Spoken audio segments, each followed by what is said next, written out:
1965 জন্মবার্ষিকী। কবিতার নাম রূপম। আমি ভিক্ষা করে শিখতেছিলে গ্রামের পথে পথে, তুমি তখন চলেছিলে তোমার স্বর্ণ রথে। অপূর্ব এক স্বপ্ন সম লাগতেছিল চোখে মম। কি বিচিত্র শোভা তোমার, কি বিচিত্র সাজ। আমি মনে ভাবতেছিলে এ কোন মহারাজ। আজি শুভক্ষণে রাখবো ভালো, ভেবেছিলেন তবে আজ আমারে দাঁড়ে দাঁড়ে ফিরতে নাই হবে।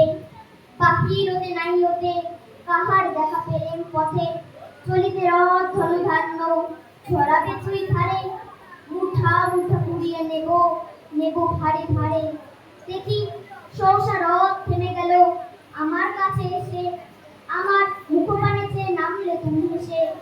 দেখে মুখের প্রসন্নতা জুড়িয়ে গেল সকল ব্যথা। এনকালে কিসের লাগি তুমি অকস্মাৎ আমার কিছু দাও গো বলে বাড়িয়ে দিলে হাত। মরি একই কথা রাজাদিরাজ, আমায় দাও গো কিছু। শুনে ক্ষণকালের ঘরে রইল মাথা নিচু। তোমার কি বা অভাব আছে ভিখারি ভিক্ষুকের কাছে, এ কেবল কৌতুকের বসে আমায় প্রবঞ্চনা। ঝুলি হতে দিলেন খুলে একটি ছোট কণা, তবে পাত্রখানি করে এনে উজাড় করি। একই ভিক্ষা মাঝে একটি ছোট সোনার কণা দেখি। দিলেন যারা ভিখারি রে স্বর্ণ হয়ে এলো ফিরে। তখন কালি চোখের জলে দুটি নয়ন ভরে